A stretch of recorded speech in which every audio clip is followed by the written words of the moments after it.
who is ready for the American League and the National League Division Series. Yankees versus Rays, Astros versus Athletics, Dodgers, Padres, Braves, Marlins. I'm excited. I'm pretty sure all of you are pretty excited as well. So,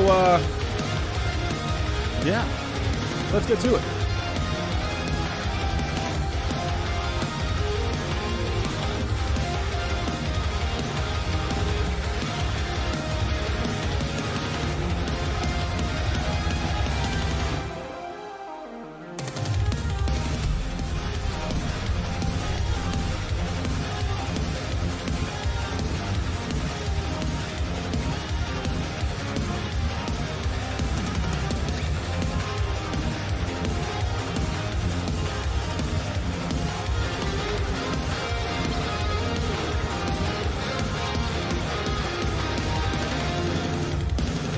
And what is going on, everyone? How are we doing?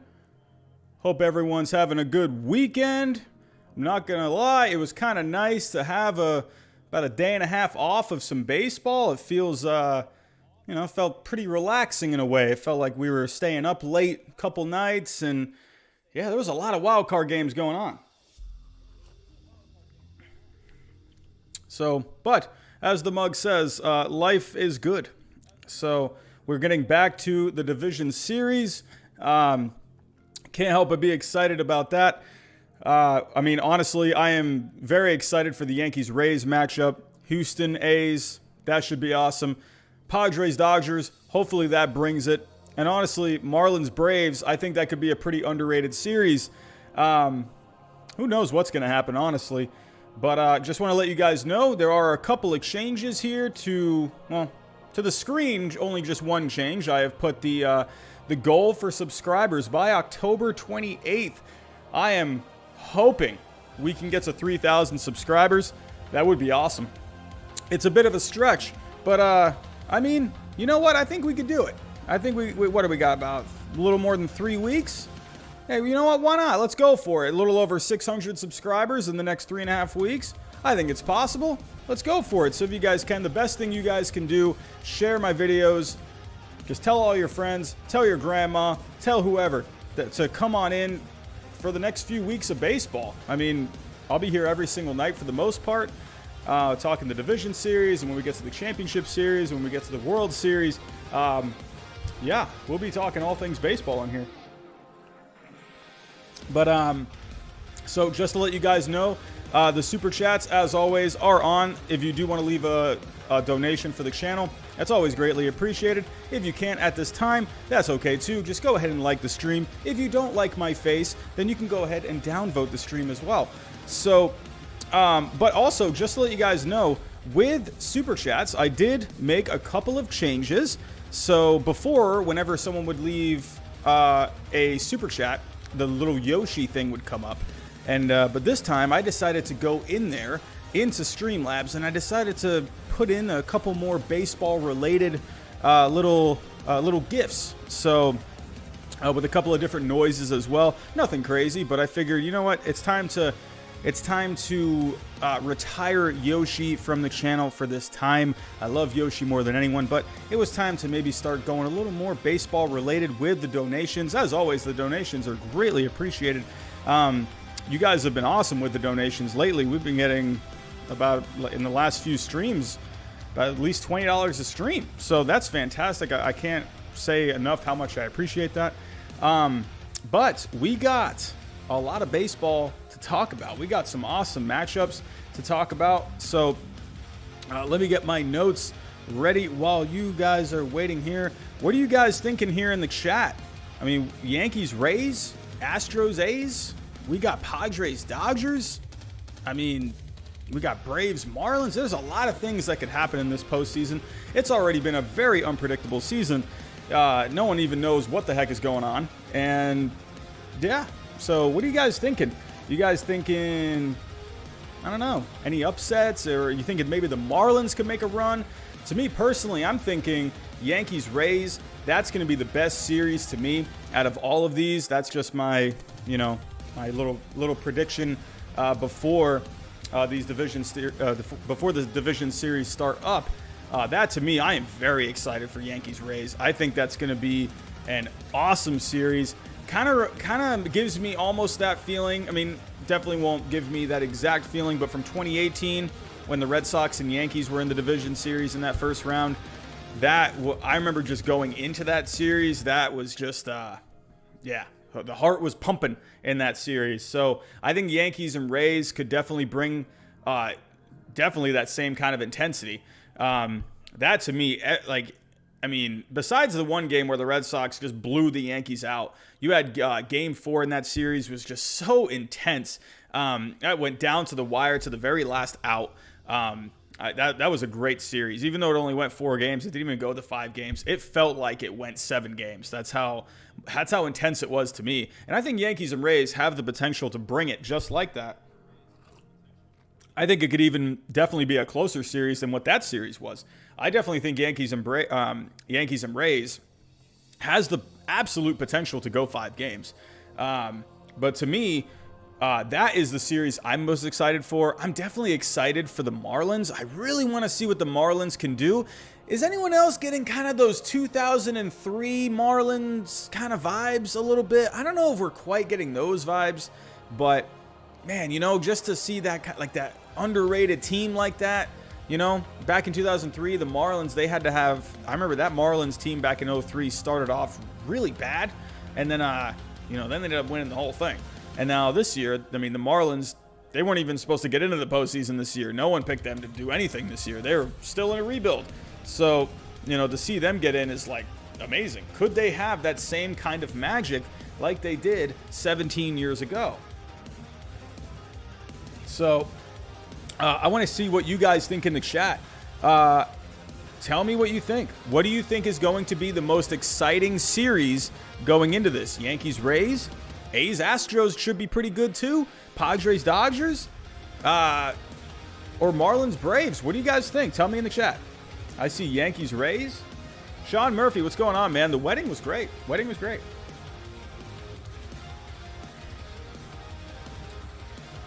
are we thinking? I'm seeing Yankees, Rays. Of course, Sports with AJ is going with the Yankees, Rays.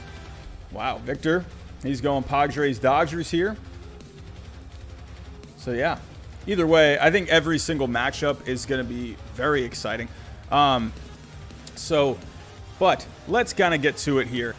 So let's start off, in my opinion, the biggest one. And no offense to the Astros or the A's here, but this, to me, this is the American League Championship. No offense to those two teams, but this, to me, this is the team. One of these teams is going to the World Series this year. I think either one of these teams, at least in my opinion, are very capable of beating the A's and beating the Astros. I think these are the two best teams in the American League. The A's have done some really good things this year. The Astros, they did enough to make it in, and they still have that pedigree from the last few years. But to me, the Yankees and the Rays, this is the series of the division, of the whole division round, in my personal opinion.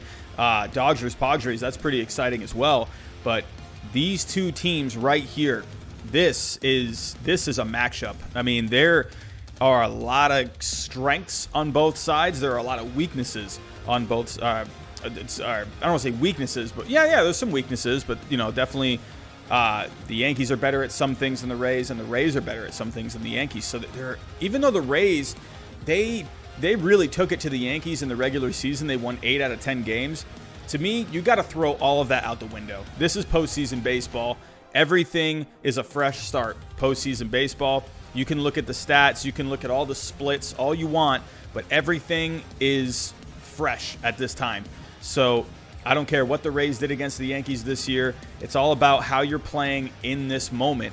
And, but I think this is going to be a fantastic series.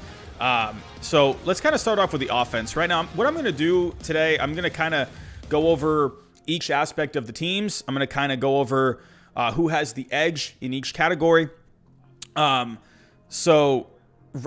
off with the offense, the Yankees this year, They ranked fourth in offensive runs above average on Fangraphs. They were fourth in WRC plus, fourth in runs scored. The Yankees have an awesome offense. I mean, but it's not just an amazing offense. When that offense is on, it's a bit of an up and down offense a little bit.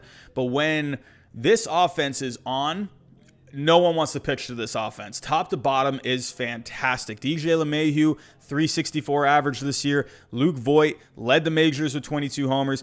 Aaron Judge, Giancarlo Stanton, they look like they're healthy. It seems like they're both healthy at the same time for the first time in a long time. Urshela had the grand slam against the Indians. Gleyber Torres, he's a good bat. But like I said a second ago, it seems to be the problem is consistency. And health as well. You always got to look out for the health with the Yankees, but it seems like things are okay right now health-wise for the Yankees, knock on wood a little bit, but bottom line, this is a lineup that you want to stay away from. I mean, look at how that offense performed against the Indians, where they have the Cy Young winner. So, I mean, and they just beat him up. And then Carlos Carrasco, they ended up chasing him pretty early after Carlos Carrasco got off to a good start. They got to a really good Indians bullpen. So this Yankees offense, in all honesty, you could throw anyone at them, but it doesn't seem to really matter. If they're on, they're on. And so, but when you look at the Rays, it's a different offense. It's the Rays, they're not going to have those guys that can thump like the guys in the Yankees lineup.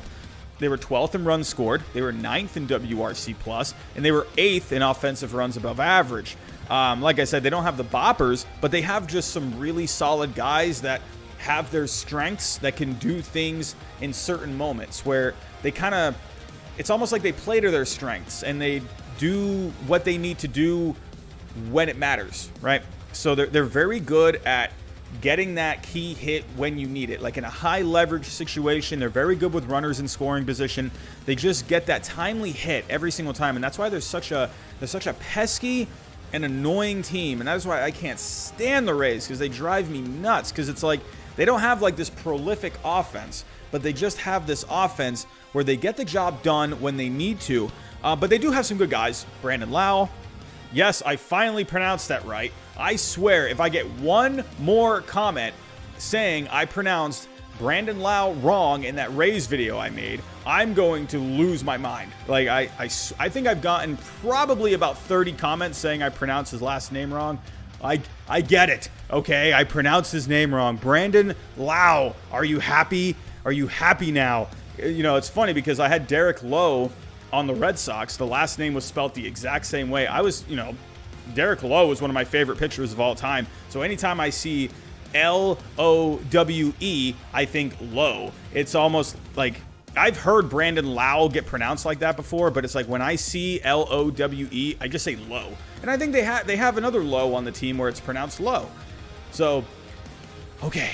All right. I finally pronounced Brandon Lau correctly. So anyway, but they got Brandon Lau, Willie Adames, Yoshitomo Sasugo, Hunter Renfroe, Randy Arozarena. These are guys that they're not like these prolific hitters, but they just do what they do in the right situations. They got those guys have some pop. They got some guys with speed in Manuel Margot, Kevin Kiermaier, Joey Wendell.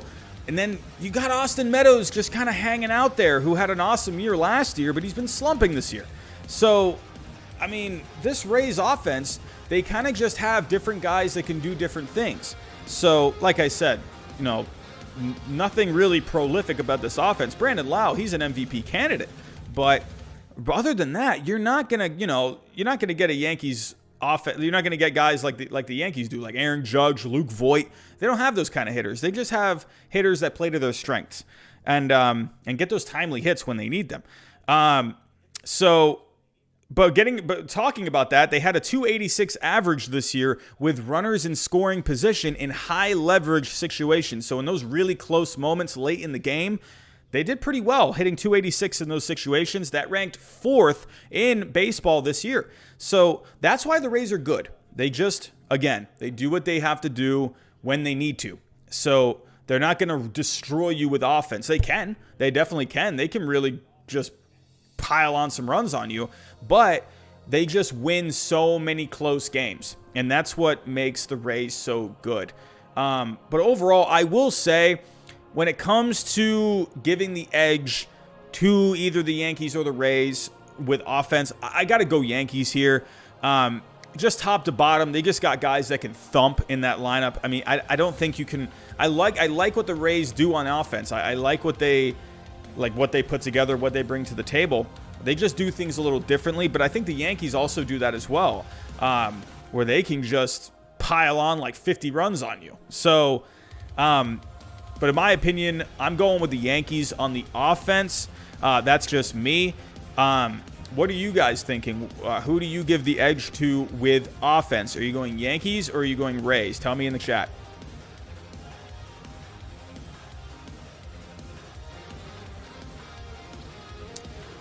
Alrighty. So we're seeing Yankees. I think we're going to see mostly Yankees.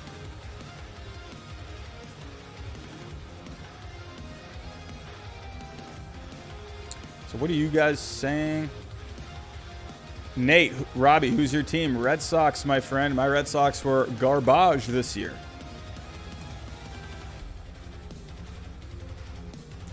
Yeah, also, rest in peace to Bob Gibson, one of the greatest pitchers of all time.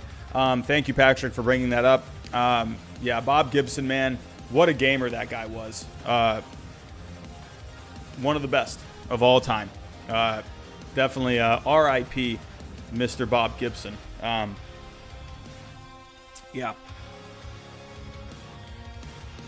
But yeah, I think we're all in the consensus that, well, no, Chester the Chicken Eater, he thinks Rays over Yankees as well. Yeah.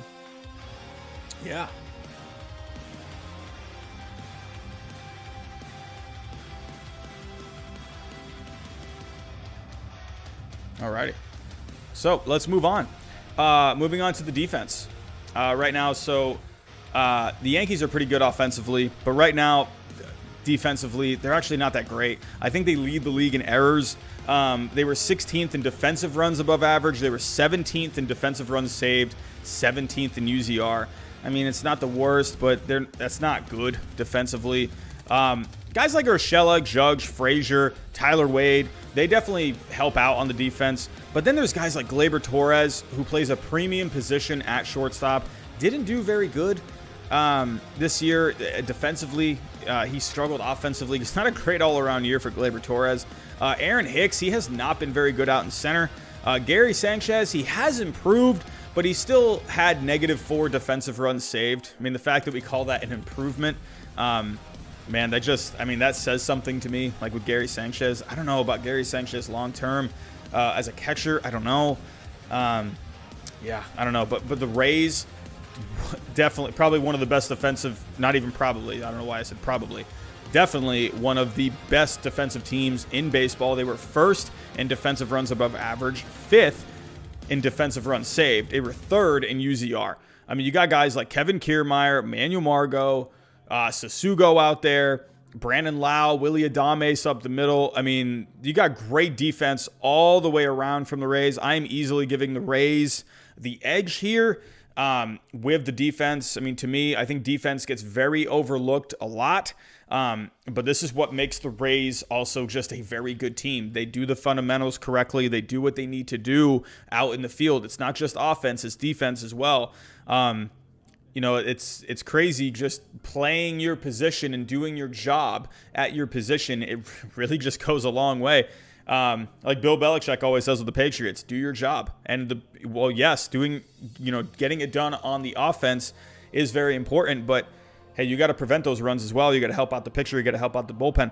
But the Rays are fantastic at that. So definitely giving the edge to the Rays with the defense. Now, here's the interesting part about these two teams. This is where it gets interesting. So right now, Yankees have an edge in offense. Rays have an edge in defense. But starting pitching, this is where it gets a little interesting with me personally. I know a lot of people, they're gonna look right to the Rays and they're gonna be like, oh, Rays, easily, Rays. In my opinion, I don't think it's that far apart. I think you have to consider what the Yankees have. So kind of just going over what the Yankees starting pitching was this year. 8th overall in wins above replacement, 10th overall in FIP, 6th overall in strikeouts per 9, 3rd overall in walks per 9. That's very good. They don't walk many guys. But when you're talking about the starting pitching with the Yankees, you got to go Garrett Cole. He signed the largest contract in history for a pitcher for a reason. 20-5 last year with the Astros, 14 strikeouts per 9. He hasn't had quite those numbers this year, but don't forget about Garrett Cole. Last year, he really didn't go on a run until around this same amount of time from last year. It took him about 10 to like 12 starts last year to go on like this crazy run that he went on where he didn't even lose a game for the rest of the entire season. I believe like sometime in May, he was like 5-5 or something like that. But then after that, he didn't lose a game. With Garrett Cole, he was just nasty. And I think Garrett Cole, you're starting to kind of see that same kind of Garrett Cole. I think he is emerging. Postseason's on. Garrett Cole, he's very good in the postseason. So that to me is a game changer right there. I understand the Rays have Blake Snell. I understand they have Tyler Glasnow. I understand they have Charlie Morton. But to me, Garrett Cole's a different kind of pitcher. Garrett Cole is one of the best pitchers in the game, where the dude is just a bulldog, and he's going to come out there game 1. And I mean, when you got Garrett Cole on the mound, that is a very good chance that you're going to win that game. And then the fact that it's a 5-game series, you're going to have him twice. So to me, I would bank on the fact that Garrett Cole is probably going to get a win somewhere here in his 2 starts. I could imagine Garrett Cole getting a win in one of those starts. And I can imagine, at least in the other start, where he's at least going to keep you in the game. I could see maybe him winning game 1. And then in his next start, I could see, maybe 6 innings, maybe comes out in like a tie game or something like that. I could see that. But when you have a guy like Garrett Cole starting for your team in a 5-game series, that's big. That's very big. No disrespect to Tyler Glasnow. No disrespect to Blake Snell. No disrespect to Charlie Morton and everyone else that they use. But they're not Garrett Cole. So that to me is a game changer right there. But then they also have Masahiro Tanaka. He's been pretty solid for the most part this year. He's been very good in the postseason, a 2.70 ERA in 50 career postseason innings. You have to remember, in his last start with the Indians, he did get hit a little bit. But you have to also remember, when he first started that game, there was a lot of rain going on. And then they had the rain delay, and he came back out after the rain delay, and he was still kind of getting hit a little bit. But then he settled down. So I really think that start, you can't really count that start very much. They shouldn't have even started that game. It was pouring. I don't know why they even started. They delayed it in the first inning. That was just a bad call, in my personal opinion. But Tanaka, I don't know, man. He looked very good after that. And then, it wasn't a very long start for Tanaka. But when you start a game and then you got a rain delay and then you have to come back out again, and it's like his start was just tarnished from the beginning. So to me, you can't really count that start with Tanaka. That was just a dumpster fire of a situation. But Tanaka, I mean, he's Tanaka. In the postseason, he's very good. So you got a guy like Cole. You got a guy like Tanaka behind him. But then you got a guy like J.A. Happ, who was very good for the Yankees down the stretch. He was very good. He had kind of a rough start to the year, but he really settled down. And to me, J.A. Happ, I think he could be a pretty decent guy to have in like a game 3. But then they got other guys like Davy Garcia. I mean, maybe not right now. He's fantastic. I mean, he's pretty good right now, but this is a guy like more for the future. But this is a guy that could be a weapon, definitely out of the bullpen. Jordan Montgomery, I mean, his ERA was a little high this year, but a 3.87 FIP. That's a lot better than what the ERA looks like. I mean, I don't know. I like this Yankees pitching. I do. But again, getting back to Cole, he's a battle-tested guy in the postseason. Same with Tanaka. You got some depth. I think the Yankees have enough pitching in this series. I think they can go toe-to-toe with the Rays. I mean, look at what happened with the Yankees and the Indians. Look at what happened. You had Garrett Cole and Shane Bieber game 1. How many people were picking Shane Bieber to win game 1? I think everyone on the planet was picking Shane Bieber to win that game. and he got destroyed. Now, I know it's a little different situation.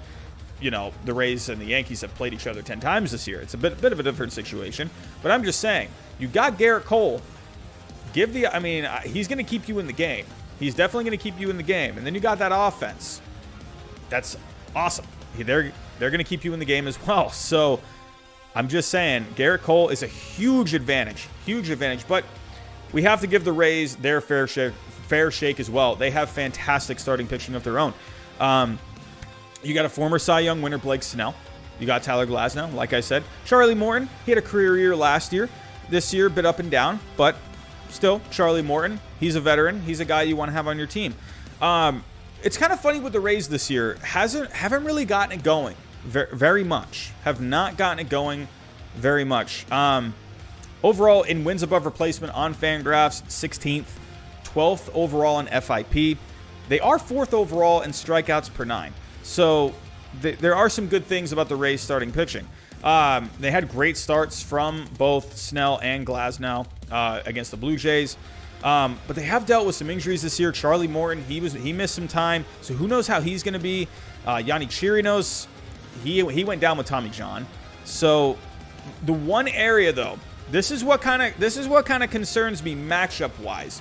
Rays and the Yankees. This is what kind of concerns me a little bit with the Rays starting pitching. They rank 22nd in home runs per 9. So they are vulnerable to the home run ball. I'm not sure. And one of those guys, Tyler Glasnow, while he has some good, he's a 2-pitch pitcher, which I don't like very much. I don't like that he's a 2-pitch pitcher. But at least with those 2 pitches, he has 2 nasty pitches. But that makes him a little more vulnerable to the home run ball. And you got guys that can hit home runs in that Yankee lineup. I mean, the Yankees, I believe they were 5th in home runs this year. So that, I don't know, man. I don't know. And don't tell me Petco Park, here's one thing I was looking at today. Here's one thing. The Yankees stadium is not very different from Petco Park. That sounds kind of weird. I know that might sound kind of weird, but if we're looking at right field, the Yankees this year, they did very well to the opposite field. They have guys that can just flick home runs to right field. And I know what you're thinking. Well, the Yankees have that short porch. The Padres right field is not, it is further back, but it's not that further back. I think it's about maybe another like 5 to 10 feet. It's really not that farther back if you go look at it. The right field foul pole is further back, but it's not by much. And the right field fence, it's further back, but not by much than Yankee Stadium.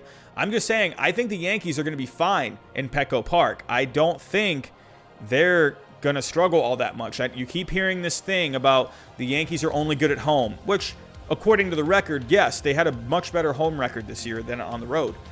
But I think you kind of got to drop that a little bit. I mean, hey, nothing changes for the opponent as well. So I don't think you have to worry about the Yankees in Petco Park.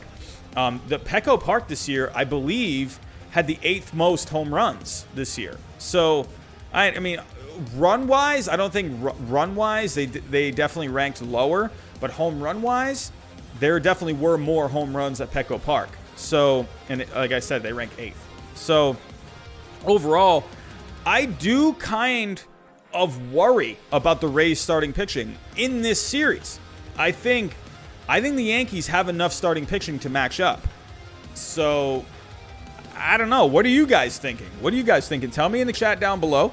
Tell me what you guys think. Who do you think has the edge in starting pitching? Yankees or Rays? Tell me in the chat.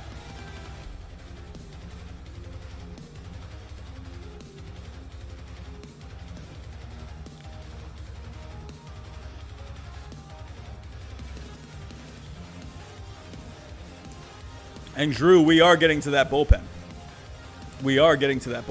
So, like I thought, I figured you guys would say that the Rays have the edge. But I don't think when it comes down to it, I don't think it really matters who has the edge too much. I think what matters is, at least in this situation, the Yankees, they have enough to match up. So that is, especially when you have that kind of an offense.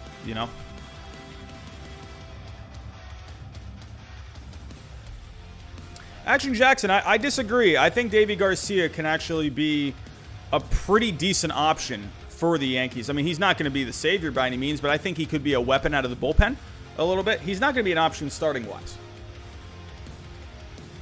So, Chester the Chicken Eater. The bullpen is so good. Let's get to the bullpen. Let's start off with the Rays bullpen. Very good this year. One of the best in the league. One of the best in baseball. That's another reason why the Rays have been so good, especially in close games, is because this bullpen is fantastic. This is one area they have really excelled. First overall in wins above replacement, fourth overall in FIP, second overall in both walks per 9 and home runs per 9. They had a lot of injuries to that bullpen this year. Jalen Beeks, Chaz Rowe, Nick Anderson for a little bit, Aaron Loop, but they've had other guys step up like Aaron Loop, John Curtis, Peter Fairbanks. The one area that does concern me a little bit with the Rays is they're 25th in strikeouts per 9 from that bullpen. That's one thing that does concern me. To me, I love strikeouts in the postseason. If you got guys that can strike guys out in the postseason, I think strikeouts are a lot more important in the postseason because that's when you're going up against better offenses. You're going up against more prolific hitters. Simply put, you're going to have more talent. You're going to have more talented hitters in the postseason. And I think if you do well with strikeouts, that's going to help you out a lot. If you got guys that can really just strike out a ton of guys, that's going to help. And that does concern me a little bit with the Rays bullpen. 25th overall in strikeouts per 9. They don't have many guys that strike you out. So it's interesting. But the Rays have such a good defense that in a way it kind of doesn't matter all that much. It just does concern me just a little bit, especially against this Yankee lineup where you got guys where they got guys like Judge, Stanton, where they can just flick the ball to right and it's gone, you know? So that, I think the Rays, the fact that, you know, that they do rank so low in strikeouts per 9, it does worry me a little bit, because, you know, especially with the power that the Yankees have in that lineup. That does worry me slightly. So, but I'm not going to look at that too much because this bullpen has just done the job all year. I mean, they rank very high in a lot of these categories. Again, I just am a little concerned with that one area, strikeouts per 9. Maybe I'm looking into it too much. But you just don't want to see like one category that low, especially strikeouts per 9, where strikeouts are just so important in the postseason.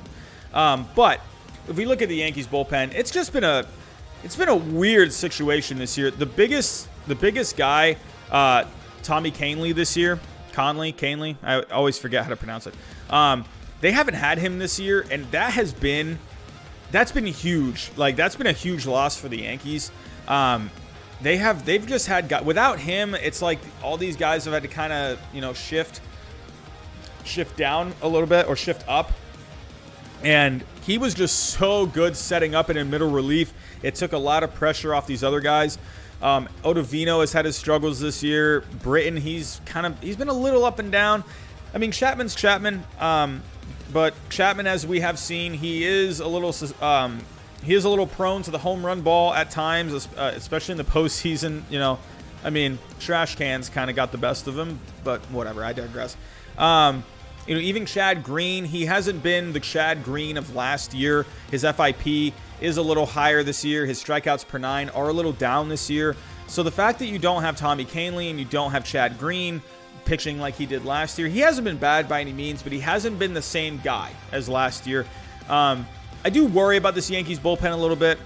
I do want to say that if, you know, I think they do have enough here.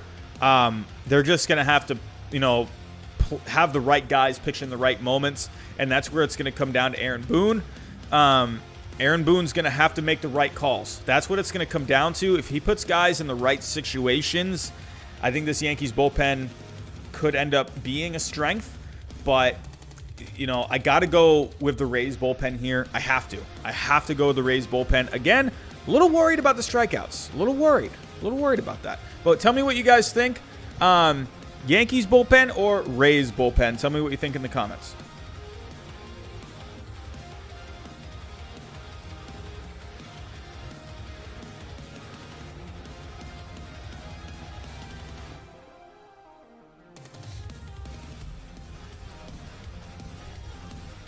Seeing a Rays sweep.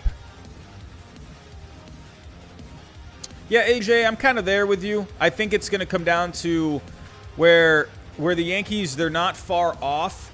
I think they have guys, is like I said, as long as they're put in the right matchups, as long as they're put in the right situations, I think they could end up being very good. But yeah, we'll have to wait and see.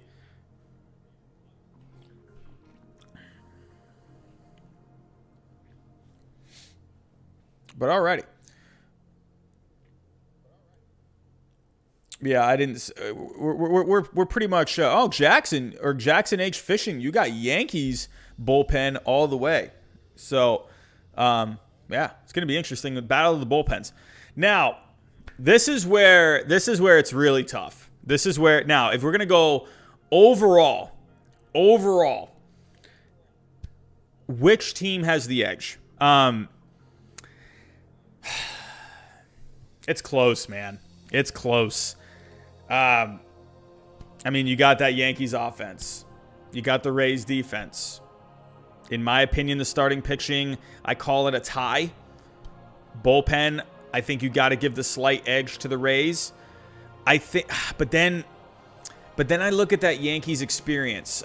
You have to remember here, the Yankees have been one game away from the World Series in 2 out of the last 3 years, while the Rays, they made it to the postseason last year, and they didn't get out of the division round. So, I don't know, man. This is really tough. Here's kind of where I'm at.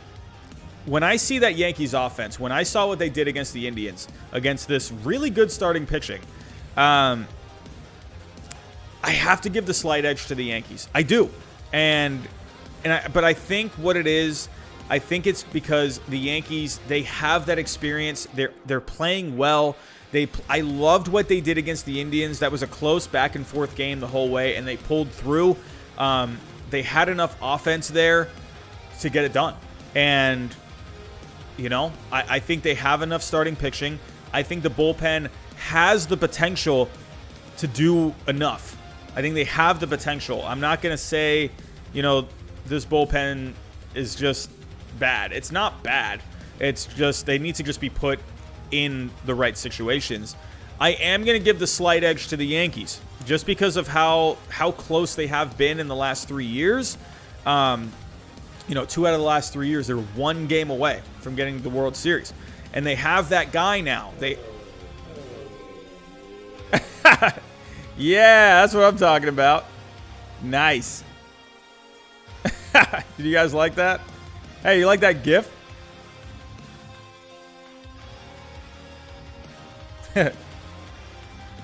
Who remembers that, where they had the Easter Bunny jump onto one of the Nationals mascots when he was racing? I love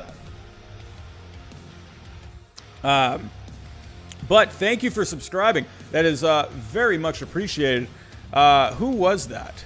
I'm so sorry I didn't catch the name. But is there a way I can go look? Oh, I can't. I'm so sorry. I can't find the name. But whoever it was, thank you so much for subscribing. Really appreciate that. But yeah, getting back to kind of what I'm talking about here. I got to give the edge to the Yankees in this one. I like this Rays team. I really do. It's just something in my gut. But then also I can see the Rays winning this series as well. It's I know that's kind of a cop-out answer, but I don't know. It's just something about this Yankees team. I just feel like they're just going to get it done. I don't know. I could be very wrong. I definitely could. I just think they have such a good offense where I think, a guy like Tyler Glasnow, he gives up the home run ball. He is very prone to home runs. Blake Snell, he has been good this year, but he's not really like that Blake Snell that we're kind of used to seeing. He's not like dominant. Like back in 2018 when he won the Cy Young, he was just dominant. He was so good. But then this year, it's like he's very solid. But I don't know. It's just like he's not a Garrett Cole. I just think I think the Yankees, they have the better offense in my opinion. They got a guy like Garrett Cole who's going to go 2 games. You got a guy like Tanaka who's a seasoned postseason guy. I don't know. I just like the Yankees here. I like the Yankees. Just a slight edge, like the slightest of edges. It's like 51% to 49%. It's very, very difficult to pick this series. I can see if you did like a poll on the series, it would be like 50-50. Like that's how close this is. So overall, let's see what you guys think. Who has the edge? Do we have the edge going to the Yankees, or do we have the edge going to the Rays? Let me know what you think.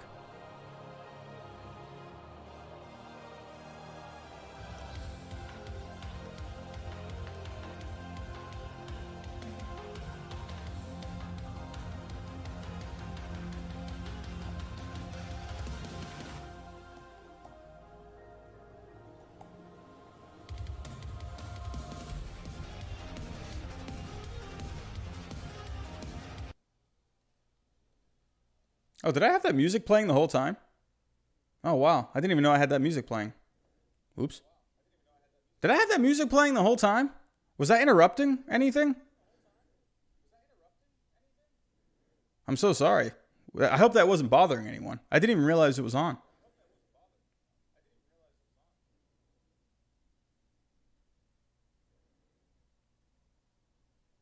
Okay, but it was like, it was fine. Like it wasn't like you couldn't hear it. I thought I turned it off. Dang. I feel kind of bad about that. I'm sorry. But let's take, hold on 1 second.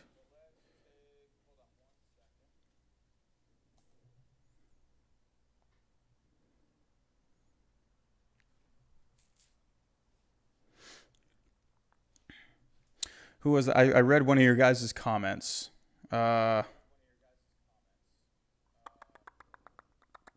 Oh, Pete Paris. Yeah, you're right about the XFIP. That's a good point there. 2.75 XFIP. You know,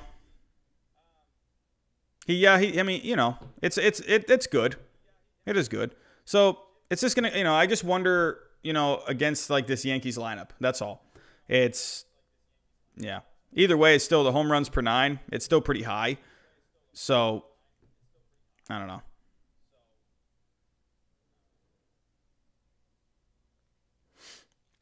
But yeah, I definitely think Tyler Glasnow. What I don't like about Tyler Glasnow, where I think he could easily be like a top guy, a top pitcher in this league, if he just had another pitch. If he added one more pitch. I just don't like the two pitch thing. But the two pitches he has are very good. But goodness gracious, imagine how good he could be if he had like a solid changeup or like a cutter or something like that. Like, that's what I want to see, just more out of him. I want to see more. I want to see more pitches. But yeah, that's why I think he is prone to the home run a little bit. What do I think of Nate Pearson? I think he's going to be very good. He's got the build. He's got the stuff. I think he just has to put it together. So he'll get there in the next couple years. But yeah. So hold on. I missed what you guys were saying about who has the edge. I see Rays. I see Yankees. Rays, Yankees, Rays, Yankees. Rays in 5. Yankees, Rays. It's back and forth. Back and forth. Chester the Chicken Eater, I prefer pitching over offense. I do as well. I do prefer pitching over offense. I think it just, when I see an offense like capable of what the Yankees have, it almost is like it doesn't even matter who's pitching. Like they're just going to be that good. The one thing the Yankees do is they wear you down. Did you guys see how long that game went the other night against the Indians? Yeah, I know there was a bit of a delay, but besides that, did you see how long that game took? That game took forever. One reason is the Yankees are just brutal to pitch against. They take so many pitches. They work walks.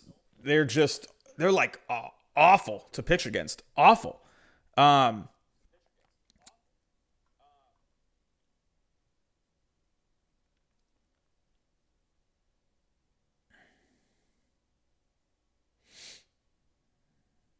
But alrighty. Okay, let's move on. We're going to go on to the other American League series. We're going to move on to the Astros and the A's. This should be a pretty fun series, in my opinion. They had a bit of a brawl earlier on in the season. Yeah, this is going to be fun. There's a lot of there's a good storyline with this one, too. You have the Astros who, hold on 1 second. Okay, so you have the Astros this year. Yes, we all know about the cheating. We all know about all of that. But with the Astros, it's either way. They've been like one of these top teams in the last 3 years. They've been to the World Series twice out of the last 3 years. I mean, they got guys who they got the pedigree. They have it. I mean, they have that postseason experience. Trash cans or not, buzzers or not, they still got there. They still did, they have these guys in a way. I think they have a chip on their shoulder because they want to prove that how good they can be. But then you got a team like the A's who they're trying to be that top dog from the West. They're trying to unseat the Astros. And to me, this is the series. A's, if you want to really step over the Astros, if you really want to put yourselves over them, this is where you do it. This is where you say, you know what? We are better than you. We are the team out West. We are the team out in the American League West. But yeah, this is interesting. It's very interesting. It's also another close series. So when you look at the offenses, Astros, they've had just a weird season offensively. Not very good offensively. 14th in runs scored, 17th in WRC plus. You've had guys like George Springer, Michael Brantley, Kyle Tucker who have done pretty good this year. But then like Alex Bregman, Jose Altuve, Carlos Correa, they've all struggled. But so it makes you wonder. It's like that giant elephant in the room. Was it the cheating? Was that the reason these guys were actually pretty good? I don't know. But then you look at the A's. Overall, this A's offense hasn't really been much better than the Astros. 16th in runs scored, 13th in offensive runs above average. Not the most prolific offense, but they do have some decent bats. Mark Canha, Robbie Grossman, Matt Olson, low average, but he can hit some home runs. I think Max Chapman was a big loss for them. To me, he was my pick for MVP this year, but then he went down with a hip injury. Marcus Semion's been pretty just terrible this year. I don't know what the heck's going on with him. But Chapman, he's going to be missed. He was the leader in slugging percentage for this team this year, and losing him was a big loss in my opinion. I am going to give the slight edge to the Astros with the offense. I know that might sound a little surprising, but it's just because they have this track record, and they got guys like George Springer, Kyle Tucker, Michael Brantley. They've had good years. So, and then you got these other guys like Correa, Bregman. Bregman last year was so good. Who knows, if there was any cheating going on with that. I mean, I don't know. But they're still good. So, it's like you're almost kind of waiting for this Astros offense to just wake up, and they can wake up at any moment. But I just think without Matt Chapman in this series, I think that could be a bit. It could hold them back a little bit. So I am going to give a slight edge to the Astros offense. What do you guys think? I'm going with the Astros just slightly with the offense. What do you guys think? Astros or A's?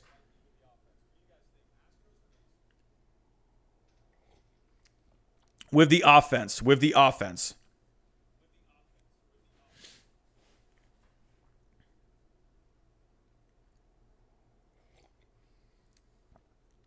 All right, so pretty split.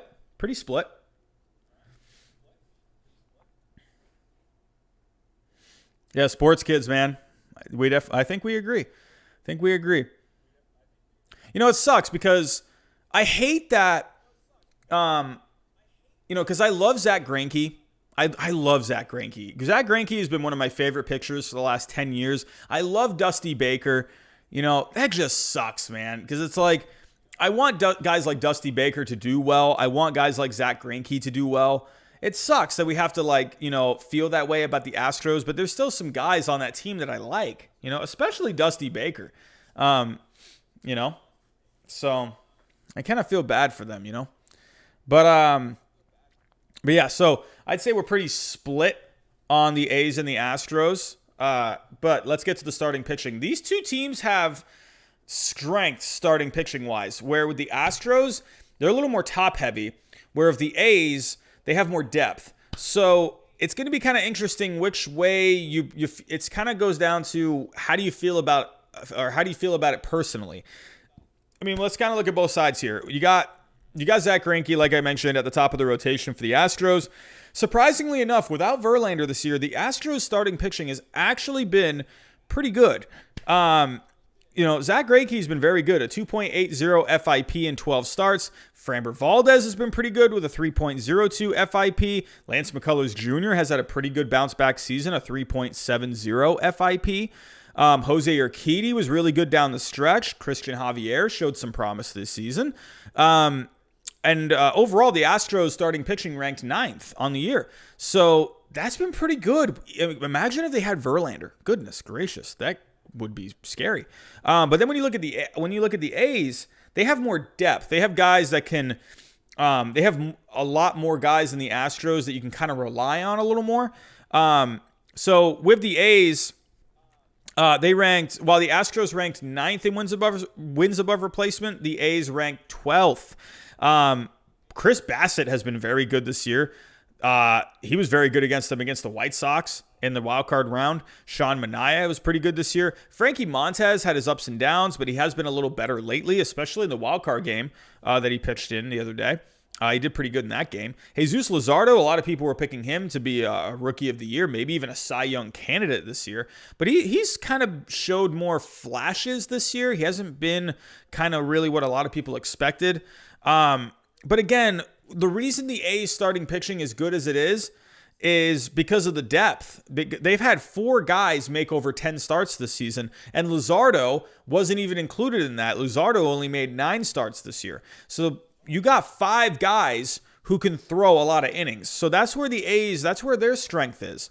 So it kind of depends on where you look at it. To me, in a short series, I'm going with the Astros. I think the Astros, they showed you against the Twins. They had to use Zach Greinke and Framber Valdez in one game, but it got the job done. I think 5 games, I think that's not, I think that's, how do I say this? It's a short enough series for them to still do well. I think the A's, while they have a lot of depth, I think the Astros have better quality at the top. Chris Bassett, he has to kind of show me first. If he can do well in his start in this upcoming series, then hey, great, you proved me wrong. That's awesome. I think he has the potential.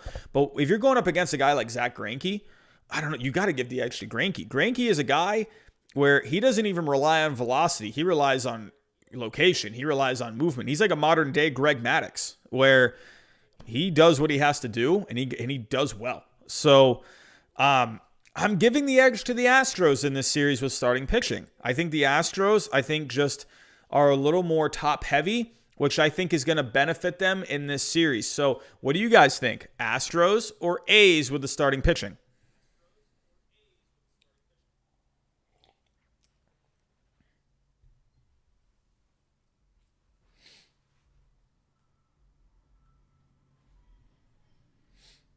Astros.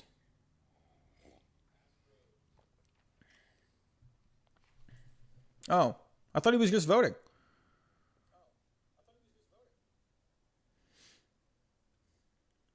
Wait, what? I don't know what's going on. Is Insane Cobra? Is he spamming? Come on, Cobra. None of that, please. All right, so I'm seeing A's. Austin is thinking Astros. Yeah, so I'm thinking, sports kids. That's a great way to put it. Greinke is just a straight up pitcher. He's very good. Anyways, I got to give the Astros the edge, okay? A's. Okay. Yeah, yeah. If he was just giving his opinion on who was better with the pitching, then that's fine. Astros have proven pitching depth. But yeah, I to me personally, I just like I love the A's depth. But when it comes to the postseason, who has the better guys at the top? I'm gonna lean towards the Astros here. As much as I like Greinke.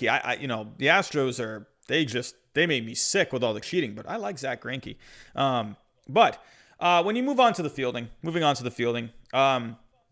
the A's have the clear edge here. They did way better in fielding this year. The Astros were actually horrible defensively this year. 27th overall in defensive runs above average, which is crazy because they were in the top 10 last season. They were in the top 10. And now this year they have like a lot of the same guys, but now they're 27th. That is nuts. Josh Reddick, George Springer have not been good in right field this year. Jose Altuve and Diaz. Is it Aledmys Diaz? I always goof up on that name. They've given up a combined 5 runs at second base. Springer and Reddick, they've given up a combined 6 runs in right field. So those are 2 positions, especially when you have one position up the middle. It's you don't want you always want the positions up the middle to be good. And so they're a little weak at second base defensively. Martin Maldonado, he hasn't really been great with framing this year, so he might not really help out with the pitching. But the A's this year have been fantastic. 5th overall in defensive runs above average. Sean Murphy, rookie catcher Sean Murphy, has been very good behind the plate. The outfield has done really good this year. The infield has combined for a 3.5 UZR. That is very good. Matt Chapman, he has, he's not going to be playing this postseason, so they'll be missed. But Jake Lamb, he's at third now. He'll be able to hold it down. He's not going to be like the defensive player Matt Chapman is, but he'll do enough to hold it down. The A's clearly have the edge here. They rank way better than the Astros defensively. The Astros do have the potential for defense, but yeah, moving on to the bullpen. Now, this is another edge where the A's are clearly have the edge. Astros have been okay. They rank 14th in FIP. That's neither great nor bad. You got guys like Ryan Presley, Andre Scrub, Brooks Raley, Anoli Paredes. But guys like Josh James, Cy Snead, Humberto Castellanos, Brandon Balick, they've all struggled this year. They overall, the bullpen ranks 28th in walks per 9. 28th. That's really bad. That's not good. This Astros bullpen has not been very good, but I love this A's bullpen. Love the A's bullpen. Liam Hendriks is a stud. 14 saves, 1.78 ERA, a 1.14 FIP. That ranks 2nd in the majors. 13 strikeouts per 9. He ranks 2nd in home runs per 9. He has been just a stud this year. Jake Dykman has been very good this year. He has a 0.42 ERA. 2.72 FIP, so that's higher, but still 0.42 ERA. That's very good. 13 strikeouts per 9. Joakim Soria has been good. Wendelken's been good. Trevino's been good. Pettit's been pretty solid for the most part. Easy edge for the A's here. Easy edge for the A's. Overall, for the A's and Astros series, I gotta give the edge to the Astros. I do. I mean, I think they have the guys to get it done on offense. I mean, they've been pretty bad all year, but they have the track record. They got Alex Bregman. It's like it feels like any moment this guy could just wake up, and I think they have enough pitching to get it done in a short series. I don't like the bullpen very much, but they do have some guys. I really like Ryan Presley out there. I think this is going to be close. This is going to be a close series. I think the offenses, I think the Astros, they have the slight edge with the offense. It's not a big edge. I think even with the starting pitching, the Astros have a slight edge.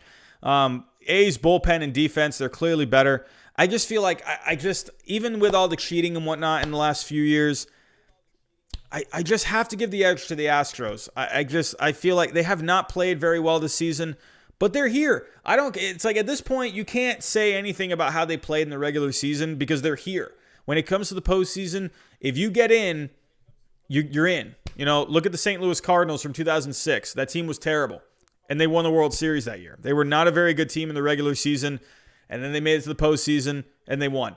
So I'm just saying, the Astros are here. You can't argue that. They're right here in the division series, and to me, I thought the Twins were going to be in this situation right here. I thought the Twins were a much better team than the Astros, and the Astros beat them. And to me, I think a lot of people are going to say the A's are better than the Astros. But, hey, they did it against the Twins. They could do it against the A's here too. It's almost like they're on like a revenge tour. It feels like, don't discredit the revenge tour. Don't discredit those little storylines. I think this is a motivated team. They had a motivation coming into this year, and they're not going to have the fans. They're not going to have to worry about that. So I'm just saying, slight edge, just like the Rays and the Yankees, a very slight edge. What do you guys think? Astros or A's? Let me know in the comments.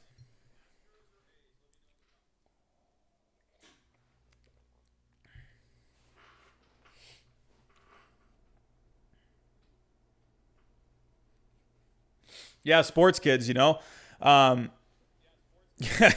of thought that, but I figured if there's like any year to pick the Twins, it's this year because they weren't running into the freaking Yankees. So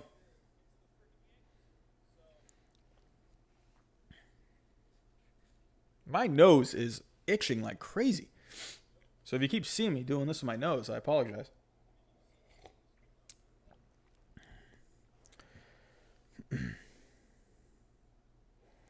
Yeah, Orioles 2041, man. You got that, you got that solid pitching. Jack Storm, he's thinking an A's sweep.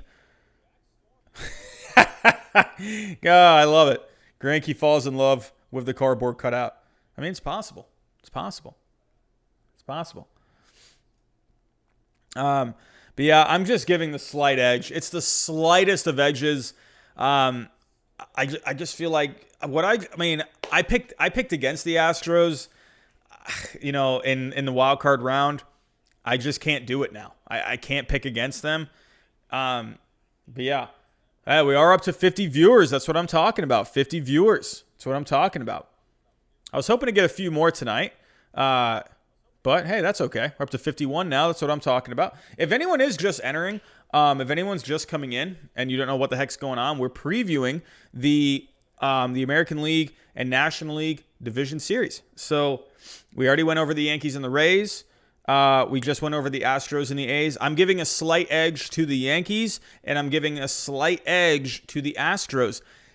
Is it just me, or does it just feel like we're on a collision? We're on a Yankees-Astros collision course. I feel like it just has to happen, Is that just me? I feel like that's just me. I don't know. It just feels like the right thing. It feels like, the Yankees got screwed especially back in 2017. And then they got screwed last year. It just feels like it has to happen. It almost feels like 2004 when the Red Sox and Yankees, it just had to happen. They had to meet in the American League Championship Series. And then you had the most amazing American League Championship Series of all time. I remember that whole year, it was like, it felt like it was meant to be for the Red Sox and the Yankees to go to the ALCS. And it just feels like that here. Like, as much as I like the Rays, I don't know. I just I keep getting this feeling like, I don't know, I could definitely be wrong. But it almost just feels like, when is the Rays' luck going to run out? Because they're always in these close games. Is their luck going to run out here against the Yankees?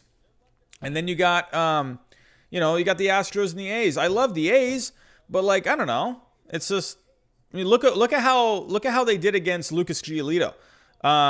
They did not do very well against him. But then after that, the White Sox did not have much. The Astros have guys. They got Zach Greinke. They got Lance McCullers Jr. They got Framber Valdez. They got Jose Urquidy. These guys are not bad. They're not pushovers. I think a lot of people kind of look at that and they're like, because there's no Justin Verlander there. I mean, yeah, I agree. I mean, I think Justin Verlander not having him is a huge loss, but these guys can get it done. So, but let's move on. We're gonna move on to the National League now. We're gonna move on to the National League. We are up to 51 viewers at the moment. If you guys haven't already, please go ahead, leave a thumbs up for the stream. It really goes a long way. Also, just another reminder, Super Chats are on, so if you did want to leave a donation, it's definitely going to support the channel a lot. It goes a long way.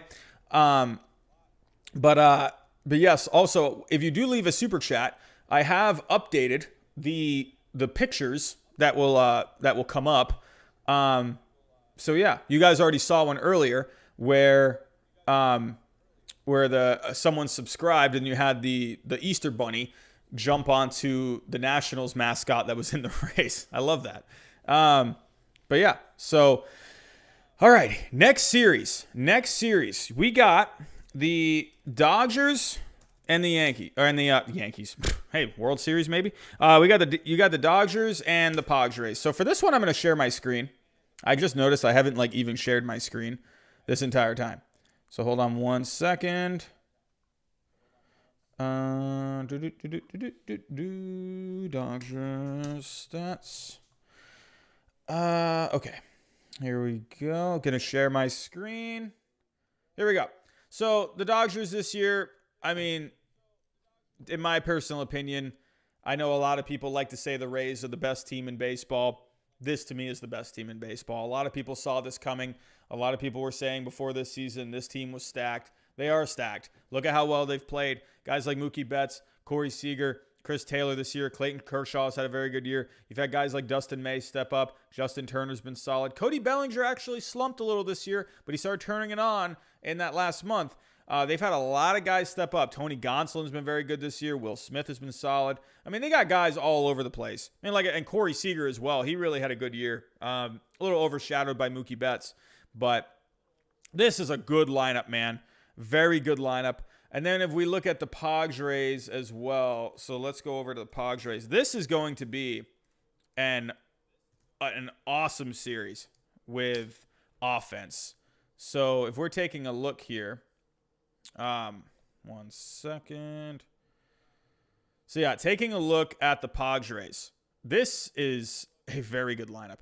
I mean, look at the guys they have in this lineup. Fernando Tatis Jr., Manny Machado, Will Myers. Look at what they did against the Cardinals in Game 2. They were just a mere, I think, 9 outs away, maybe 12 outs away from heading home. They were down 1-0 in that series, and I was really starting to believe here, wow, the Cardinals might actually win this series. And all of a sudden, the Padres came alive.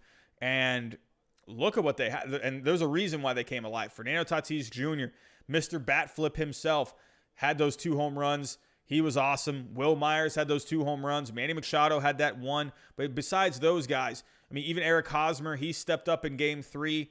Trent Grisham, that's a bat you don't want to face this year. He's been very good. Tommy Pham, a little down this year, but overall, Tommy Pham has been very good in his career. So Tommy Pham, that's a good guy to have. I mean, Mitch Moreland hasn't done very good for the Padres since coming over. Hasn't really done much, a couple homers, but even with Austin Nola, not really too much. But overall, there's Jake Cronenworth as well. Sorry, I forgot to mention him. Probably going to get the Rookie of the Year this year. He's been awesome. 831 OPS. There's so many good things about this Padres lineup. But to me, I think you have to give the edge to the Dodgers lineup. I think you have to give the edge. When you got a guy like Mookie Betts, who's an MVP candidate, you got guys like Corey Seager, who's also having a very good year with a 943 OPS. Justin Turner, he's solid. AJ Pollock has been having a good year this year. Will Smith has been very good. I mean, you got Max Muncy there. Not his best year OPS-wise, but still, he's there. Cody Bellinger having a down year this year, but he did turn it on towards the end of the season.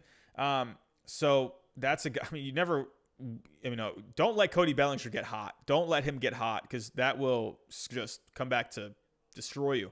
But then they got guys on the bench too, like Edwin Rios this year, a 946 OPS off the bench with 8 home runs. I'm even looking at Chris Taylor. I mean, 8 home runs, 32 RBIs, and 842 OPS as the utility guy. He's been very good. You got Gavin Lux there. I mean, he's up with the team now. He's got a few homers. There's just so many pieces here to look at. There's so many pieces with this Dodgers offense. So that's what I'm going with. I'm going with the Dodgers offense over the Padres. What do you guys think? Padres or Dodgers offense? Let me know.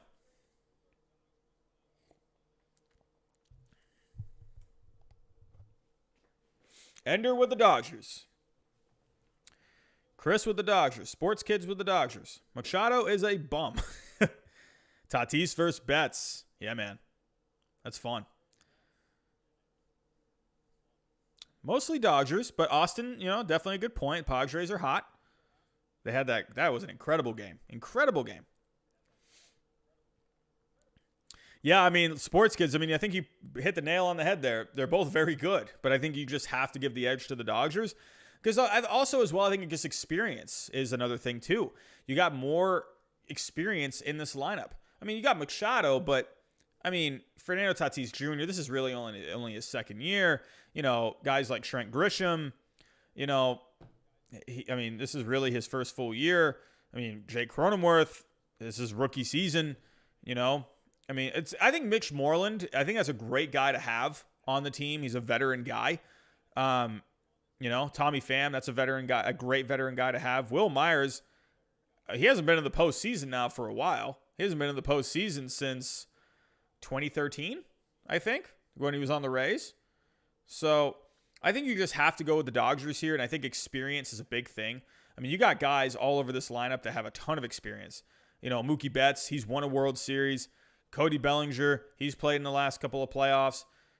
Pollock was there last year. Corey Seager, Turner.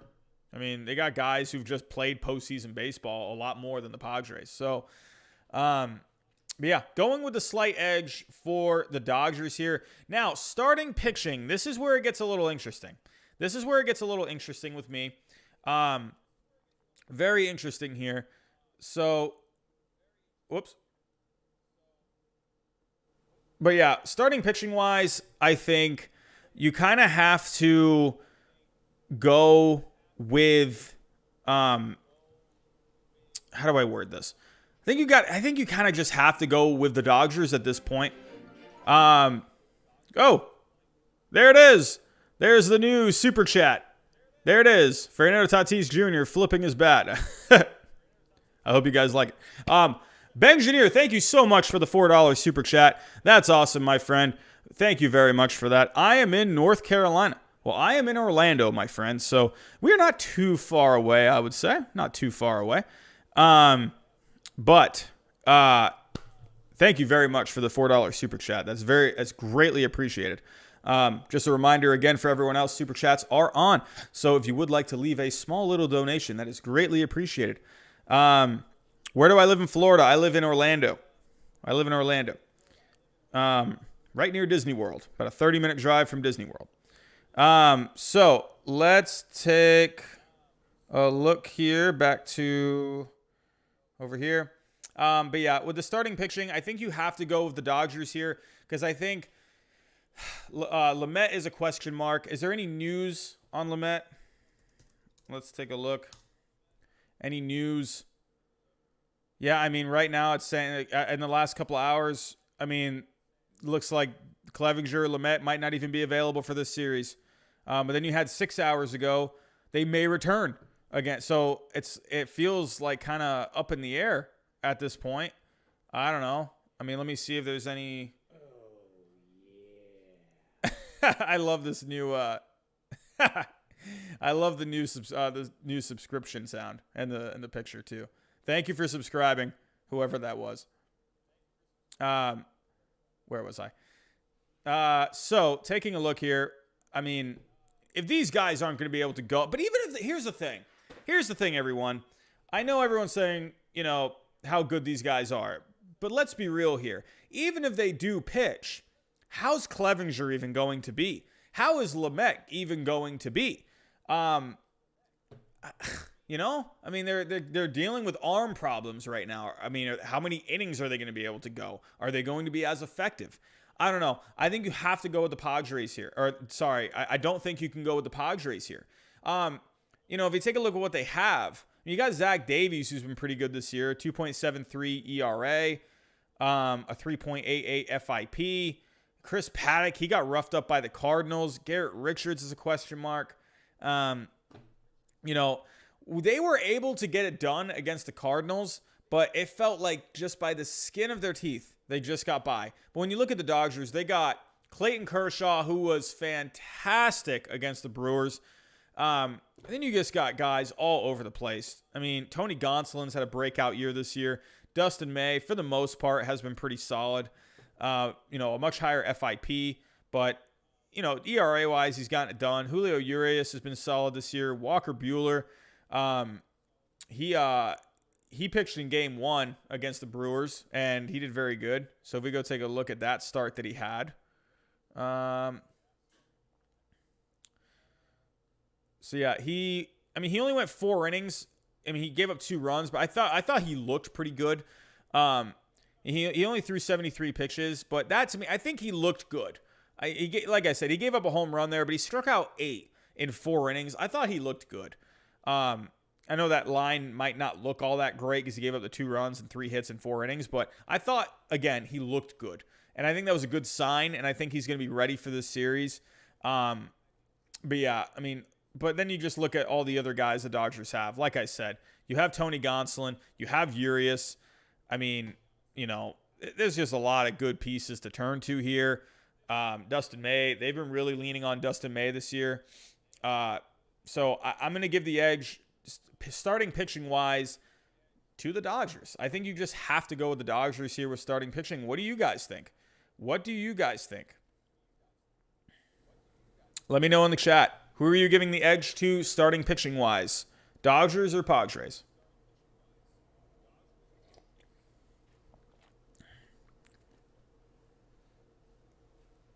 Dodgers. Yep. I think we're all going to agree. The Dodgers, starting pitching-wise, have the edge.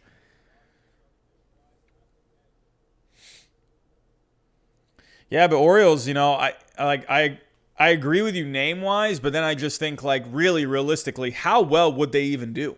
They're coming off of arm problems. You don't want that. You don't want your guys coming on, starting a postseason game, and you've been having just all these different problems with your arm. That's how they do their job, is they pitch. So, I think with the Padres, I think, Kevin here, you said the hotter team is going to win. I definitely think the Padres are hot. Are they going to be able to do the same thing against this good of a Dodgers team? I could see him doing it against the Cardinals, who, they overall this year weren't great. I thought they had enough there to beat the Padres. I thought Flaherty would have pitched a lot better against the Padres there, but I don't know. He ended up not looking all that great. So, I don't know. But I think they got it done enough against the Cardinals there. But I do wonder, are they going to be able to do the same thing against this good of a team? So, but yeah. Now, let's turn to the bullpen. So, Johnny, you just said Padres bullpen will get demolished in this series. So, if we go to that bullpen, let's talk about the bullpens now, where, again, I think the Dodgers have the edge here as well. So, let's take a look. This is a good bullpen. It's a good bullpen. You got Kenley Jansen, Blake Treinen, Brusdar Graterol. He had a save against the Brewers in that wild card round. This is just such a good bullpen. Jake McGee's been good this year. They've all been good. Dylan Floro's been good this year. You got Joe Kelly there. He's been good. You got Pedro Baez there. Come on. You got Alex Wood who could maybe do something. Well, he hasn't been very good. How is he even doing? Was he hurt? I don't even remember. But Caleb Ferguson was a good arm in that bullpen, but he went down with Tommy John. But overall, this is a really good Dodgers bullpen. And you look at the bullpen for the Padres, they did a great job against the Cardinals in Game 3. A very good job. If we actually go to that box score, they threw a shutout. If you take a look here, look at this. I mean, they had all of these guys. This is what I'm saying. Like, the Padres, they got it done against the Cardinals. They did. They did the job. They threw a shutout against the Cardinals. But are they going to be able to do this against the Dodgers lineup? I mean, I don't know. Stammen did good. Hill, Johnson, Morahan. Patino even came in. Emilio Pagan, Trevor Rosenthal there at the end. Drew Pomeranz. I mean, I think the Padres have good pieces. They do. Trevor Rosenthal has been nails this year for the Padres. Look at the FIP at 0.09. That is nuts. Hasn't even given up a run. He's been nasty. Absolutely nasty. 15 strikeouts per 9 in his time with the Padres. He's been fantastic. Yeah, man. They do have some good arms. I think you could even maybe, I don't know. Stammen, he has a much lower FIP, so he has the potential to do something. I don't know though. Against this lineup, I just think you got to give the edge to the Dodgers here. That's just my opinion. But yeah, I just think the Dodgers overall have the edge in this series. I mean, as much as I want to hop on the Padres bandwagon, I just can't. If they had Clevinger and Lamet at full strength, I think it's a lot closer at that point. I think maybe if they had a healthy Clevinger and a healthy Lamet, I think you could give the edge to the Padres starting pitching wise. And that's where I think it would be a little closer. But I mean, with no Lamet, no Clevinger, I just think this is the Dodgers series. I could easily see a sweep in this series. That's crazy to say because the Padres, they are hot coming into this series, and they were a very good team this season. But I could see a Dodgers sweep. I really could. I just don't like anything the Padres have starting pitching-wise. Zach Davies is pretty good. But what are you going to do? You're going to go Zach Davies and Clayton Kershaw? I mean, I'm going Kershaw, Now, I do wonder. The one thing I am worried a little bit about with Kershaw, this is a good offense. Now, Kershaw, he's had those postseason demons. How's he going to do against this offense? I don't know. Let's take a look, actually, at how Kershaw's done against the Padres this year. Taking a look at the splits. I actually don't. How has he done against the Padres? He has pitched against the Padres this year, right? Come on, where are you? Did I pass opponents? Here we go. They had one start, 6 1/3, 3 earned, 9 strikeouts. Did he get the win in this game? I don't remember. Oh, no, he lost. He lost this game. So, I mean, the Padres, they've seen him. I mean, that's definitely a chance, but I don't know. I just think he looked so good against that Brewers team. Brewers don't have a great offense, but oh my goodness, his stuff looked really good. If he had that same stuff against any team, he probably would have had close to a same result. His stuff was looking awesome. Movement-wise was good. Velocity was pretty good. Location-wise was looking good. I don't know. I guess I have to go with Kershaw in this. If you're going him and Davies, you got to pick Kershaw. He's been that good. And I think it's just only a matter of time before he just has a dominant postseason. I think this is the postseason to have it. So I'm giving the edge to the Dodgers in this series. What do you guys think? Padres or Dodgers? Let me know in the chat.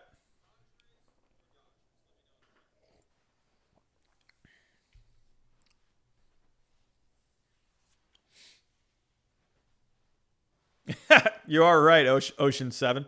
Ocean Savan. That's definitely right. Maybe I'm falling into that same trap. God, I hope not. I have fallen into that trap. I feel like every year, you're right. I feel like every year I've said, this is the year Kershaw is going to break through. This is the year. Hey, DMD, what's going on, man? So I think we got more Dodgers. I see a couple of Padres here. So, but yeah, I'm going to go Dodgers in this one. I mean, I like what the Padres have done. They've been a fun team, fun series against the Cardinals, but I'm going Dodgers. I think they're too good, but hey, it's the Dodgers. You never know. They could choke. They choked against the Nationals last year. So we'll have to wait and see. All right, so last series. Now, this is a fun one. We got the Braves and we got the Marlins. Now, taking a look. Let's take a look. Let's take a look at the Braves first. We'll save the Marlins for last. So the Braves, the pretty much the storyline for the Braves this year is they have been what is going on here? What is happening? Here we go. But the Braves this year, the storyline has been offense has been hellacious. Starting pitching has been decimated. Lost Mike Soroka, Sean Newcomb, Mike Foltynewicz, completely terrible. Cole Hamels I think Cole Hamels threw like one game. I don't even know what's going on with him. But starting off with the offenses, I mean, dude, this Braves offense is so good. They ranked, I believe they were first in runs scored. If they weren't first, they were second. But you got guys all over this line. Look at this. Freddie Freeman with 13 home runs. Dansby Swanson with 10. Adam Duvall with 16. Marcell Ozuna with 18. I mean, 53 RBIs from Freddie Freeman. Freddie Freeman, to me, is probably going to win the MVP. I just think this is like the year for him to win it. I mean, look at the OPS. He's been nasty this year. Marcell Ozuna has been very good this year. 1.067 OPS. He's been nasty. I mean, dude, he's been crazy. So, and then Ronald Acuna Jr., why is he down here? I mean, the average isn't very high this year, but look at the OPS, though. 987 OPS, 14 homers, 29 RBIs. Ozzie Albies has been pretty decent for the most part. He kind of had a slow start. He was having the injuries going on, but he came on towards the end of the season. But the problem with the Braves this year has been the starting pitching. But they have had Max Fried. He's been very good this year. Didn't lose one game in the regular season. He was awesome against the Reds. He held his own against Trevor Bauer. Very good year for Max Fried this year. 3.10 FIP, higher than his ERA, but still. But then it's just like after that, Ian Anderson was pretty good this year. I'll definitely give him credit. 6 starts. He got called up this year. 1.95 ERA, a 2.54 FIP, 11 strikeouts per 9. That's even more than Fried. So, problem with, Toussaint here is he has the strikeouts, but goodness gracious, 8.88 ERA, a 7.05 FIP. But, Kyle Wright, I don't know. He hasn't been all that great this year. But I think in a short series, I think the Braves have enough here, especially because of the bullpen. The bullpen has been very good this year. Mark Melancon, very good. Matzik's been good. Shane Green's been good. Jackson. FIP is a lot lower than the ERA. Not a great FIP by any means, but whatever. Minter, very good. I mean, come on. This is like a lot of good pieces here. Dayton's been pretty good this year. 2.30 ERA, 4.07 FIP. So, I don't know. Am I sharing my screen with you guys? Oh, I'm so sorry. Hold on. Whoops. I thought I was sharing my screen. But yeah, overall, I mean, they have a good bullpen. They got a great bullpen here. So, I think with the Braves this year, I mean, definitely the offense is what's going to carry them. So, but now, taking a look at the Marlins. This has been a fun team. This has been a very fun team. And I actually want to look at something over on Fangraphs, but I want to take a look at the Marlins just overall this year. Ended up 31-29 on the year. What a story for the Marlins this year. I mean, I don't want to say like what a story. Like there's like, overall they got in. Like that NL East was so bad this year. They got in, but not the best record, but they did what they had to do. But then with the Cubs, they had great starting pitching. We were talking about the Cubs Marlins the other day on Friday, and I was saying, wow, what a great move to start Sixto Sanchez in that game against the Cubs. You already had the 1-0 lead. You didn't need to throw Pablo Lopez in that game. You could have held off, but you had a good option in Sixto Sanchez. The Cubs had never seen him before, and that ended up being a genius move. And I said that in the stream. I was like, wow, this could end up being a genius move. So, but with the Marlins, they're going to rely on this pitching. This is what's going to carry them. So if we take a look at the pitching, Pablo Lopez, he's been very good. Alcantara's been decent. Sanchez, he had a good rookie season. Like I said, he did good against the Cubs. They have these 3 guys here that can do some damage. So, but if we take a look at the offense now, if we hold on, let me go on to Fangraphs here. Let me look up kind of. I don't want to look at the Twins. I want to look at no. What are we doing? Fangraphs, come on. Taking a look.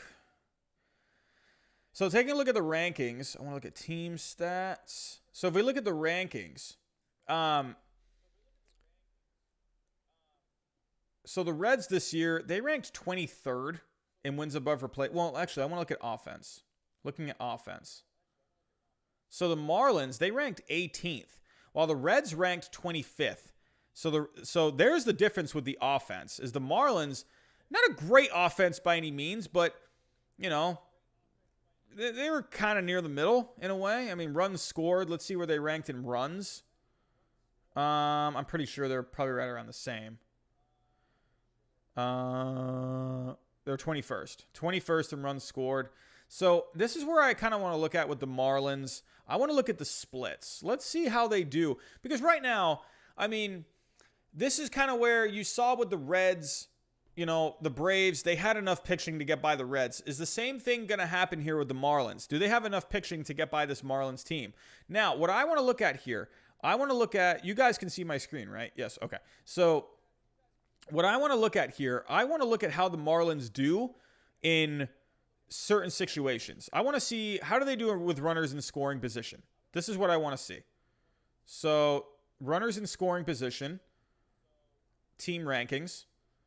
So kind of just taking a look at some simple things here. So here's one thing with the Marlins. This is one reason the Marlins have been successful this year. Not a great lineup by any means.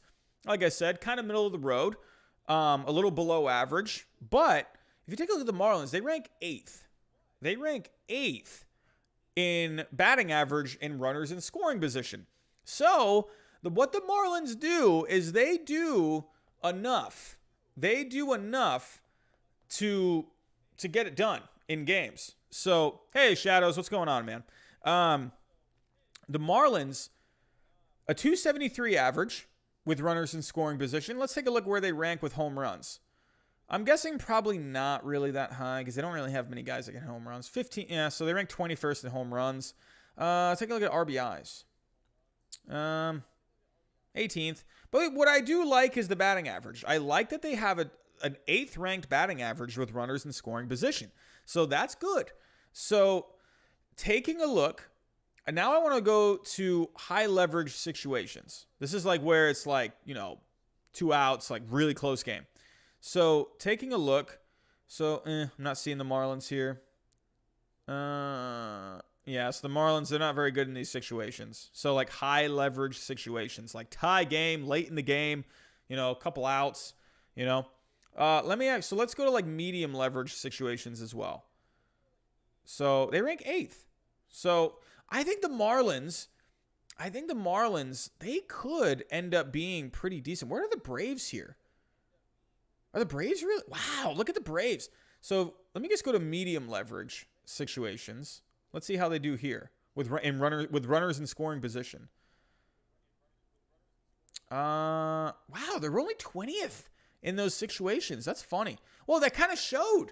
It really showed against the Reds. Look at game 1 against the Reds. Like, they couldn't get anything across. Like, they couldn't do anything. Like, even when they had runners right there in, like, very close situations, they couldn't get it done. So, I mean, this doesn't surprise me very much. So, let me just take off runners and score. Let me just look at high leverage situations. So, taking a look, I'm guessing Miami probably still is kind of low. Yeah, 22nd. Where are the Braves? Yeah, they're not that much better either. And this is where I think these are important. Like high leverage situations, looking at stats with runners in scoring position, I think that really tells a lot for the playoffs. I think those are important stats for the playoffs because you need to take advantage of those opportunities. So I think but if you look at like the Reds were really bad like in here. The Marlins are better. They were better than the Reds. Look at how bad the Reds were in just high leverage situations this year. They were really bad. They had a 196 average. That's not good. Let's take a look at this. Let's look at actually more advanced. WRC plus. That's one of my favorite offensive stats. Taking a look, Miami's 22nd. Atlanta was 16th in WRC plus in high leverage situations. Let me just look at runners in scoring position. Update. So look at this. And again, this kind of showed with the average a little bit, but Miami, they ranked 10th with WRC plus. The Braves were 4th. They were 4th with runners in scoring position. They were very good. But if you look at like a team like the Reds, where were the Reds? Actually, the Reds weren't that bad either. They were the 9th, but that didn't really show here. But let me actually look here at high leverage. Let's look at medium leverage too. But yeah, so I mean, high leverage, medium leverage situations with runners in scoring position. I mean, look at the Marlins. Look at the Marlins here. They were 10th in these situations.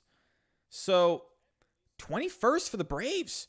So this tells me that the Marlins, they might be in a better situation here, like when it comes to these close situations, when it comes to playoff baseball. I'm just saying here. I mean, if we take a look, where were the Reds? The Reds are actually better than the Braves in these situations. So that's kind of funny. But overall, this is important to me. When I look at this and I think, wow, the Marlins, don't count the Marlins out. Don't, because they can get it done in close situations, especially with a team like the Braves that they know. The Braves know them as well, so it goes 50-50 in that way. But my point here is, don't sleep on the Marlins in this series just because the Braves have this amazing offense and Max Fried and whatever.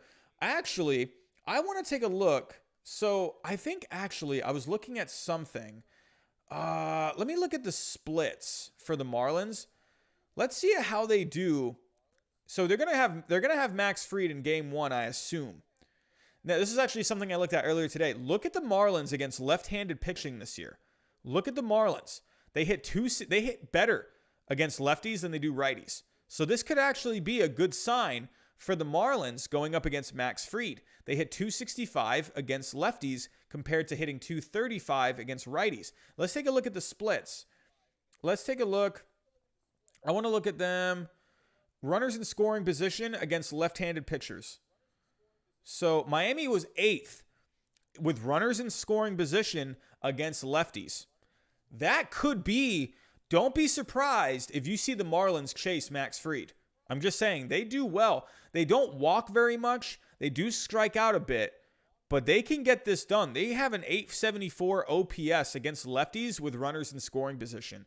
So if the Marlins can start getting some guys on base, I'm just saying, don't be surprised if they get to Max Fried. Do not be surprised if they get to Max Fried at all. I think you have to give the Marlins a chance in this series. I would not be surprised if the Marlins win this series. I'm just saying. I would not be surprised. I don't think you can count the Marlins out. I wouldn't be surprised at all if this went 5 games. I want to actually look at pitching. Let's look at pitching. So, hold on a second. So, let's say, let's just say runners in scoring position. How do the Marlins do in these situations? Never mind. I forgot. They always actually know. So, it looks like the Marlins don't do well in these situations. With runners in scoring position, they were actually terrible. So, they had a 5.47 FIP. Well, let's actually go to starters. Just looking at starters, not the whole thing. Okay, they were better. Their starting pitchers were actually better. The bullpen that's the one thing about the Marlins I'm going to get to. The Marlins bullpen is not that great. So, looking at the Marlins, a 4.04 FIP with runners in scoring position. And when you look at the Braves, look at this. Look at this. I'm just saying, look. The Braves ranked 28th with starting pitchers, runners in scoring position. They were 28th in these situations in FIP. I mean, I'm not calling a Marlins upset here, but in a way, I kind of want to, because the Marlins, they can take advantage of, they just do the right things. They got a good manager in Don Mattingly.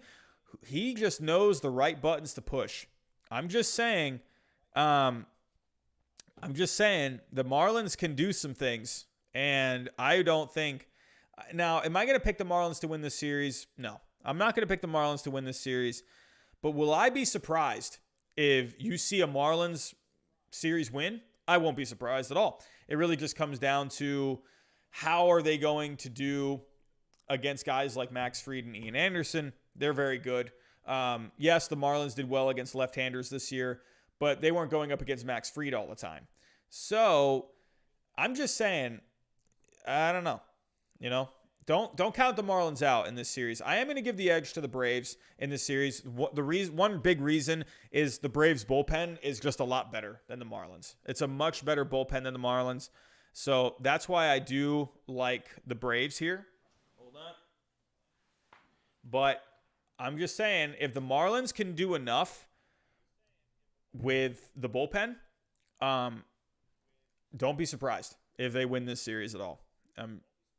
It's not talent-wise, it's matchup-wise. So, yeah, this could be either way, I think this could be a really fun series. It could also end up being a sweep. It could end up being just a flat-out sweep from the Braves. Absolutely could. But right now, I am going to go in the American League. I'm going to go Yankees and Astros, and I'm going to go Dodgers and Braves. What do you guys think? Give me your American League matchups. Before I get out of here, give me your American League championship matchups. Are you going to have Yankees Astros? Are you going to have Rays Astros? Are you going to have Yankees A's? Are you going to have Rays Athletics? Tell me what you think. I see Oakland and Tampa. Rays Astros. Rays and A's. That'd be fun. Yankees and A's. Rays A's. Another A's Rays. Patrick, by the way, I love the new logo. The new what do you call it? Your picture. The Marlins. Oh, rest in peace, Cardinals. You're thinking, wow, Dodgers Marlins. That'd be fun, man. Could you imagine the Marlins beating the Dodgers in the NLCS? I'd pick the Marlins to win the World Series at that point. You know what I would love to see? I'd almost love to see a Yankees-Marlins World Series and the Yankees win it and just get revenge from 2003. Or have the Marlins and the Yankees get to the World Series and you got Jeter and Don Mattingly going up against the Yankees. Like, how hilarious is that? So, alrighty. So, what are you guys thinking in the National League? What two teams do you think are going to make it from the National League? Do you think it's going to be Dodgers Braves? Do you think it's going to be Dodgers Marlins? Do you think it's going to be Padres Braves? Do you think it's going to be Padres Marlins? Tell me what you think. Dodgers Braves, Dodgers Braves, Dodgers Braves, Padres Braves. Interesting. Dodgers Braves. Yeah, I think I'm going to go Dodgers Braves here. God, I want to go Dodgers Marlins, man. I really want to go Dodgers Marlins. I do. Do you know how badly I want to go Dodgers Marlins? Because I like I was just looking at these splits. Man, I'm telling you, man, I would not be surprised. I would not be surprised if the Marlins win this series. I wouldn't, because I just like what they do in certain situations. They're here for a reason. They are here for a reason. They didn't just get here by accident. Well, maybe a little bit, but they're here and they did enough. They did enough to get to this point. And there's a reason why they're playing a lot better than how they should be. There's a lot of good pieces in that Marlins lineup. You got Miguel Rojas. You got Brian Anderson. It's really too bad about Starling Marte. That sucks, man. Losing Starling Marte like that. I think he is still going to be on the team. Like, he can play defensively. I think they said he can pinch run. But I mean, there's a lot of good pieces on this Marlins lineup. I mean, Miguel Rojas has been good this year.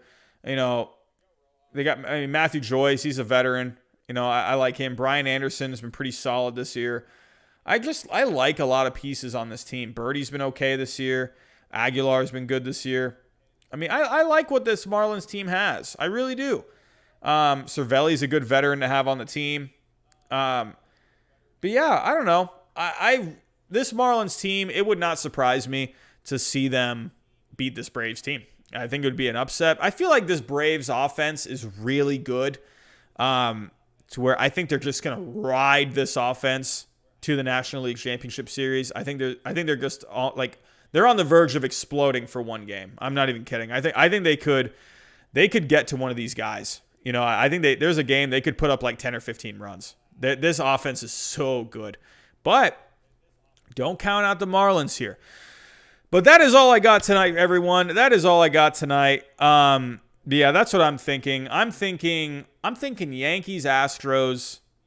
I'm thinking Dodgers, Braves. There's just I got this kind of weird feeling with the Braves. I want to have that feeling with the Marlins, but I feel like I'm getting that feeling more with the Braves. I just think the Braves kind of have this chip on their shoulder as well. Like they've been counted out for these playoffs because they don't have any starting pitching. But if Fried and Anderson step up, Kyle Wright can do enough. That bullpen does enough. I think this Braves team, they could definitely make the National League Championship Series and actually give the Dodgers a pretty good matchup. So, but that's all I got for tonight, everyone. Thank you so much for joining. That is the Division Series preview. If you haven't already, please go ahead, leave a thumbs up for the stream. It goes a really long way. And yeah, but that is all I got. I will be back here. Let me take a look actually real quick. Let's take a look at the schedule for tomorrow. I'm going to share my screen one more time. So game one, they are both for the American League. They're both on tomorrow. So Yankees, when does this one start? Oh, it's on at 8 o'clock. Wow. Oh, so they're starting at 5. Okay. So because they're on the West Coast. They're starting at 5 on the West Coast. Right? Yeah, that's right. And wait, no. Yeah. So but then the wait, no, I already clicked on this one. Astros A's. Okay, so they're on at 4 o'clock. So I'm going to come on here probably at 7 o'clock. I'll probably be getting on right when this game is about to be ending. And then, and that way we can watch the Yankees and the Rays. I'm very excited for the Yankees and the Rays. So, but yeah, I'm going to be here around 7 o'clock tomorrow night. We can watch this game together. We can go over the Astros and the A's game. And, yeah, this is going to be good. I'm excited. But that is all I got for tonight, everyone. Thank you so much for joining. The Bengineer, thank you so much for the $4 super chat. Thank you to everyone for leaving a thumbs up on the stream. And thank you for just coming out tonight and talking some baseball. This was fun. So I will see all of you tomorrow night. Have a good night, everyone.